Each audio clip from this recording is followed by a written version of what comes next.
We're sitting here with April, and we were just discussing some of the, I would say, really incredible changes that she's seen since we've done the stem cells in her knee. So, April, if you could just comment a little bit about what you've experienced at this point.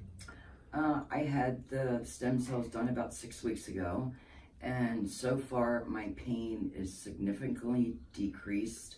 I can sleep with my knees together. I can sleep on my stomach with no pain in my knees. I can go up and down steps. I haven't been taking Motrin or opioids in 6 weeks. The pain relief is just incredible. And you use a statement with me that it's really been life-altering. Would you agree that that's really what you're seeing? Oh yes, very life-altering. I can sit in the car before 30 minutes to an hour and I was just in awful pain. We did a trip. I was in the car 9 hours, no pain whatsoever. It's wonderful. Fantastic. Well, I appreciate it. There's a lot of people suffering, so thank you for doing this. Mm-hmm.